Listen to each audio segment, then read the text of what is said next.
ശേഷിയിട്ട് നമ്മോടൊപ്പമുണ്ട്. കാര്യങ്ങൾ നിയന്ത്രണ അധീനമാണ്, അനിയന്ത്രിതമാണെന്നോ അല്ലെങ്കിൽ ആശങ്കാജനകമാണോ എന്നും പറയത്തക്ക സാഹചര്യമില്ല.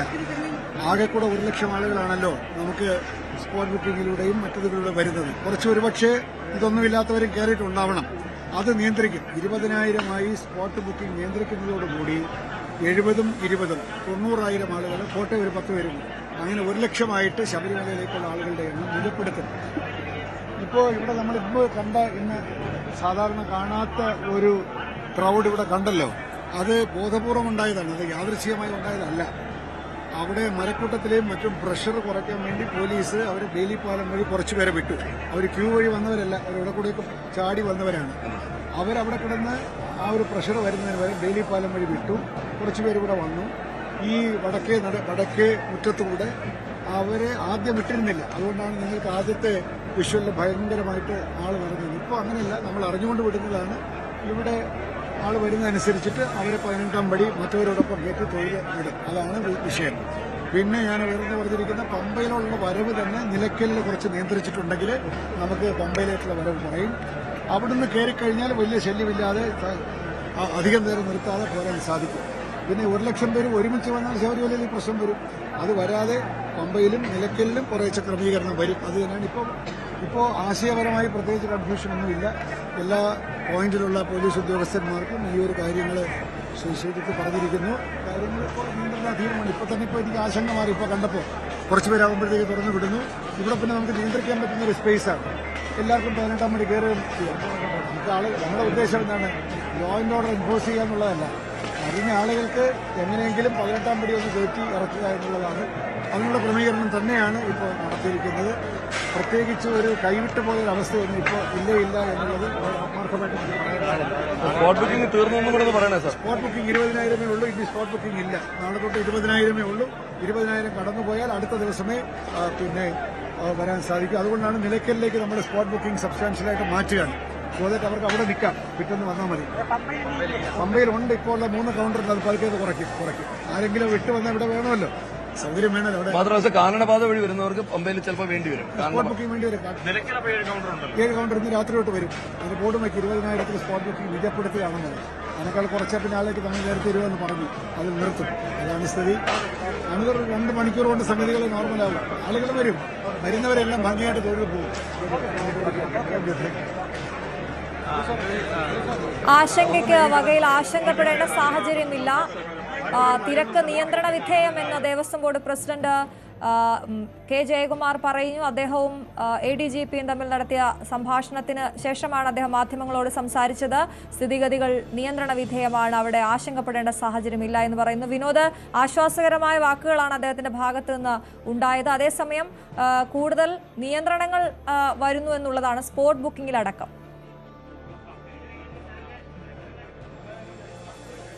തീർച്ചയായും അശ്വതി അങ്ങനെ തന്നെയാണ്. അതായത് 70,000 പേര് വെർച്വൽ ക്യൂവും 20,000 പേർ സ്പോട്ട് ബുക്കിംഗ് വന്നതാണ്. 90,000 അത് 1 ലക്ഷം എന്ന ഒരു സംഖ്യയാണ് ദേവസ്വം ബോർഡ് പ്രസിഡന്റ് പറയുന്നത്. അതിനപ്പുറത്തേക്ക് പോകാൻ കഴിയില്ല എന്ന കാര്യം തന്നെയാണ്. മാത്രമല്ല, നമ്മൾ നേരത്തെ റിപ്പോർട്ട് ചെയ്തതുപോലെ നിലയ്ക്കൽ ഇതിന്റെ ഒരു പ്രധാന കേന്ദ്രമാക്കി മാറ്റാൻ പോകുന്നു. പമ്പയിലേക്ക് കൂടുതൽ ആളുകൾ വരാതെ, അതായത് ക്രമീകരിച്ച് മാത്രം പമ്പയിലേക്ക് ആളുകളെ അയക്കുക. അതിന് പ്രധാനമായും ഒരു ഇടത്താവളമായി അല്ലെങ്കിൽ ഇതിനുള്ള ഒരു ബാരിക്കേഡ് എന്ന നിലയിൽ ഒരു സ്ഥലമായി മാറാൻ പോകുന്നത് നിലയ്ക്കലാണ്. അവിടെ സ്പോട്ട് ബുക്കിംഗിന് 4 കേന്ദ്രങ്ങൾ പുതുതായി തുടങ്ങാൻ തീരുമാനിച്ചിട്ടുണ്ട്. പമ്പയിലെ ബുക്കിംഗ് കേന്ദ്രങ്ങൾ തുടരും, പക്ഷേ അത് നിലനിർത്തിക്കൊണ്ട് തന്നെ നിലയ്ക്കലിൽ കൂടുതൽ കേന്ദ്രങ്ങൾ എന്ന നിലയിലേക്ക് പോവുകയാണ്. അതായത് ആളുകൾ അവിടെ വന്ന് സ്പോട്ട് ബുക്ക് ചെയ്യുകയും പിന്നീട് ദർശനത്തിന് വേണ്ടി അവർക്ക് കാത്തിരിക്കേണ്ടി വരികയാണെങ്കിൽ അവർക്കുള്ള സമയം അവിടെ നിശ്ചയിച്ചിട്ടുണ്ട്. എപ്പോഴാണ് അവർക്ക് ദർശനം കിട്ടുക എന്ന സമയം അതിൽ രേഖപ്പെടുത്തും. അങ്ങനെയെങ്കിൽ അവർക്ക് ആ സമയമാകുന്നത് വരെ അവിടെ തന്നെ ചെലവഴിക്കാൻ കഴിയും. അവർക്ക് ഭക്ഷണം കഴിക്കുകയോ വിശ്രമിക്കുകയോ മറ്റു കാര്യങ്ങൾ എന്തെങ്കിലും സാധനങ്ങളൊക്കെ വാങ്ങുകയാണെങ്കിൽ ആ ഭാഗത്ത് നിന്നൊക്കെ വാങ്ങാൻ പറ്റുന്ന സാധനങ്ങളൊക്കെ വാങ്ങാൻ കഴിയുന്ന നിലയിൽ അവിടെ അവരുടെ വാഹനങ്ങളുണ്ട്. അതുകൊണ്ട് തന്നെ അങ്ങനെ എന്തെങ്കിലുമൊക്കെ സാധനങ്ങൾ വാങ്ങിക്കഴിഞ്ഞാൽ അവരുടെ വാഹനങ്ങളിൽ തന്നെ വെക്കാൻ കഴിയും. പമ്പയിലെത്തിക്കഴിഞ്ഞാൽ KSRTC ബസ്സിലാണ് യാത്ര. നിലയ്ക്കലിൽ നിന്ന് പമ്പയിലേക്കും തിരിച്ചും KSRTCയിലാണ് യാത്ര. അതുകൊണ്ട് ദർശനത്തിന് മാത്രമായുള്ള ഒരു യാത്രയായി നിലയ്ക്കലിൽ നിന്ന് ശബരിമല അങ്ങനെ ഒരു ഏകോപനമാണ് ഇനി ആലോചിക്കുന്നത്. അതായത് നിലയ്ക്കൽ ടു ശബരിമല സന്നിധാനം എന്ന നിലയിലേക്ക് മാറുന്നു. പമ്പ ഇതിനിടയിലുള്ളൊരു സ്ഥലമായി അവിടെ വന്ന് സ്നാനം നടത്തി അവർക്ക് അവിടേക്ക് ശബരിമലയിലേക്ക് പ്രവേശിക്കാനുള്ള ഇടമായി മാറും. നേരത്തെ അങ്ങനെ അല്ല, പമ്പ ആയിരുന്നു ഇതിന്റെ ഒരു ഹാൾട്ടിങ്ങിന്റെ ഒരു പ്രധാനപ്പെട്ട സ്റ്റേഷൻ.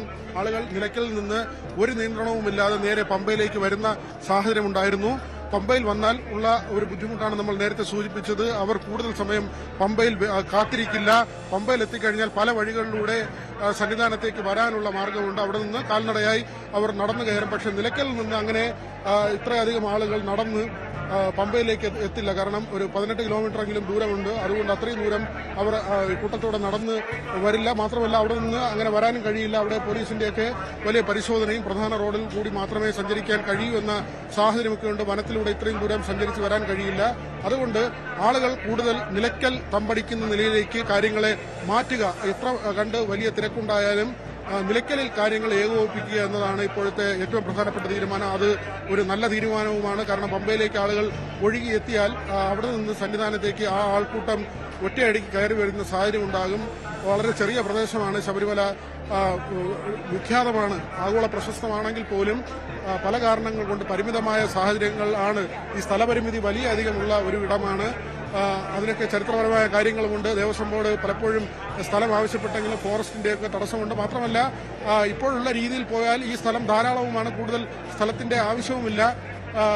മറ്റൊരു ചർച്ച 18-ാം പടിയുടെ വീതി കൂട്ടണമെന്നതടക്കമുള്ള ചർച്ചകളൊക്കെ നേരത്തെ ഉണ്ടായിരുന്നതാണ്. പക്ഷേ അതിന്റെ ദേവപ്രശ്നവും അതുമായി ബന്ധപ്പെട്ട കാര്യങ്ങളൊക്കെ ഉണ്ടായിരുന്നു. അങ്ങനെ കൂട്ടാൻ പറ്റുമോ ഇല്ലയോ, ഇപ്പോഴും അതിന്റെ ചർച്ചകളൊക്കെ നടക്കുന്നുണ്ട്.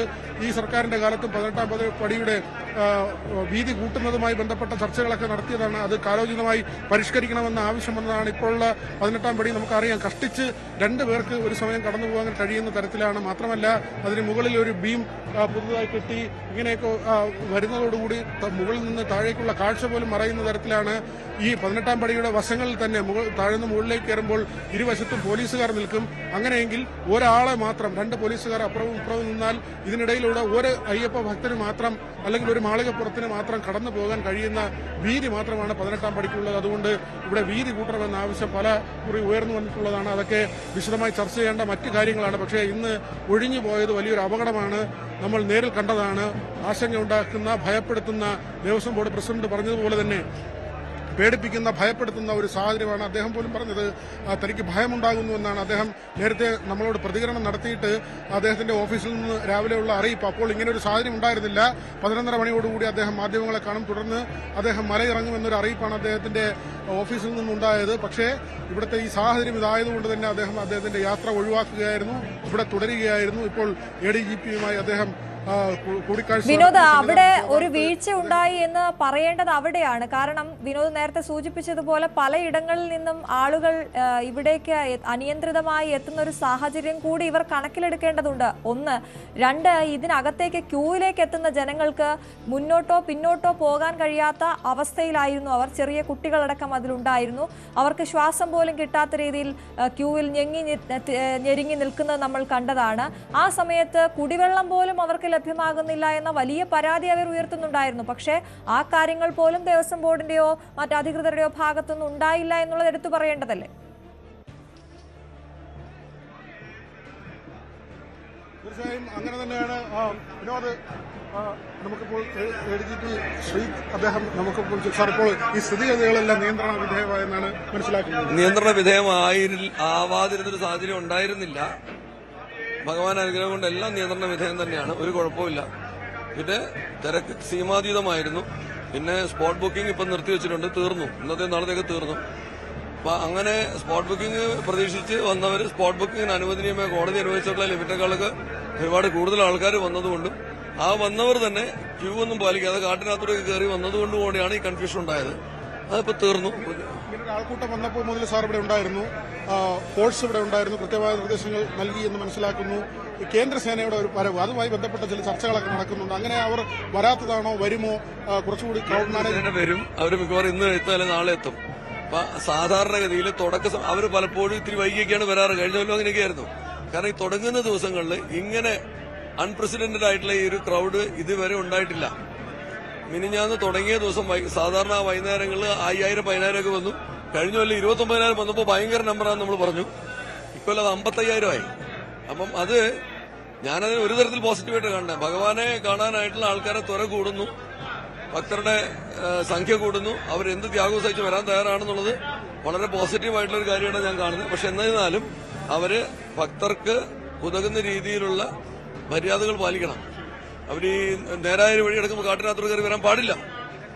ബുക്കിങ്ങിന് നമ്മൾ അവസരം കൊടുത്തിട്ടുള്ള ആ ബുക്കിങ്ങിനുള്ള സംവിധാനം ഉപയോഗിക്കാതെ ഇഷ്ടംപോലെ കയറി വരുന്ന രീതി അത് പാടില്ല. അങ്ങനെയൊക്കെ ചെയ്തുകൊണ്ട് വന്നിട്ടുള്ള ചില കൺഫ്യൂഷൻസ് ആണ്. ആ കൺഫ്യൂഷൻസ് മുഴുവൻ മാറിയിട്ടുണ്ട്. ഇനി വിർച്വൽ ക്യൂ 70,000, സ്പോട്ട് 20,000 അങ്ങനെ ആയിരിക്കും. അത് അങ്ങനെ പരിമിതപ്പെടുത്തി നിശ്ചയപ്പെടുത്താനും ഇനി അത് ബുക്കിംഗ് ഇല്ലാതെ വരുന്നവര് സ്പോട്ട് ബുക്കിങ്ങിനുള്ള സ്ലോട്ട് ഒഴിവാകുന്നവരെ കാത്തു നിൽക്കാൻ തയ്യാറായിട്ടേ വരാൻ പാടുള്ളൂ.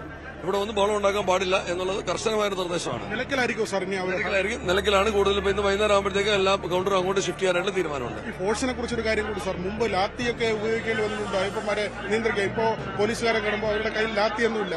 വലിയ ഞങ്ങളുടെ കയ്യിൽ എന്താ പറയാ, ഭക്തർക്ക് വേണ്ടിയുള്ള നന്മയും സേവന നന്മതയും മാത്രമേ ഉള്ളൂ. അത് ഞങ്ങൾ ഭയങ്കരമായിട്ട് നന്നായിട്ട് ഉപയോഗിക്കുന്നുണ്ട്. ഞങ്ങൾ അപേക്ഷിക്കുകയാണ് അവരോട്. ചിലപ്പോൾ ഇത്തിരി കർക്കശത്തോടുകൂടി പറയുന്നുണ്ടെങ്കിൽ അവരുടെ നന്മയ്ക്ക് വേണ്ടി, അവർക്ക് അപകടം പറ്റാതിരിക്കാൻ വേണ്ടിയാണ് പറയുന്നത്. അല്ലാതെ വേറെ ഒരു തരത്തിലുള്ള ബലപ്രയോഗം ഇവിടെ ഉണ്ടായിട്ടില്ല. മിനിഞ്ഞാന്ന് തന്നെ പമ്പയിലെ സ്പോട്ട് ബുക്കിങ്ങിന് അവിടെ വെച്ച് എന്റെ ഒരു പോലീസ് ഉദ്യോഗസ്ഥനെ കൈയൊടിഞ്ഞു. എന്നിട്ട് പോലും ആരുടെയും നേരെ ഒരു ബലപ്രയോഗം ഉണ്ടായിട്ടുള്ള ഒരു പരാതിയും നിങ്ങൾക്ക് വന്നിട്ടില്ല എന്ന് നിങ്ങൾക്ക് മനസ്സിലായി കാണും. പക്ഷെ അതിനനുസരിച്ച് ആ ഉത്തരവാദിത്തം ഭക്തരോട് ഞങ്ങളിത് കാണിക്കണം. അവർക്ക് വേണ്ടി ഞങ്ങളിത് ചെയ്യുന്നത്. അപ്പോൾ ADGP ശ്രീത്ത് അദ്ദേഹത്തിന്റെ വാക്കുകൾ നമ്മൾ കേൾക്കുമ്പോൾ ഈ ഭക്തർ ഇവിടെ വരുന്നവർ അതുകൂടി ഒരു സ്വയം നിയന്ത്രണം കൂടി വേണം. വനത്തിനുള്ളിലൂടെയൊക്കെ കൂടി ഇവിടെ വരുമ്പോഴാണ്, അതാണ് അശ്വതി നമ്മൾ നേരത്തെ പറഞ്ഞൊരു കണക്ക്, 1,96,000 എന്ന് PRDയുടെ കണക്ക് വരുമ്പോൾ അതിനപ്പുറത്തേക്ക് ആളുകൾ എത്തി 2 ലക്ഷത്തിലധികം എന്ന് നമ്മൾ പറയുന്നതിന് കാരണം ഇതാണ്. അത് പോലീസ് തന്നെ സ്ഥിരീകരിക്കുന്നുണ്ട്. കാരണം പമ്പയിൽ എത്തിക്കഴിഞ്ഞാൽ പല വഴികളിലൂടെ, ഈ വനപാതകളിലൂടെ ഇവിടേക്ക് ആളുകൾ വരും. പിന്നീട് അവർ ഈ പ്രധാനപ്പെട്ട ക്യൂവിലേക്ക് പ്രവേശിക്കുകയാണ്. 5.5 കിലോമീറ്ററാണ് പമ്പ മുതൽ സന്നിധാനം വരെ 5.5 കിലോമീറ്ററാണ്. ഈ 5.5 കിലോമീറ്ററിൽ 3-3.5 കിലോമീറ്ററോ അല്ലെങ്കിൽ 4 കിലോമീറ്ററോ ഈ കാടിനുള്ളിലൂടെ സഞ്ചരിച്ച് ഏറ്റവും ഒടുവിൽ നീലിമല വഴിയുള്ള പാതയിലേക്കോ, അത് പ്രധാനപ്പെട്ട പാതയാണ്.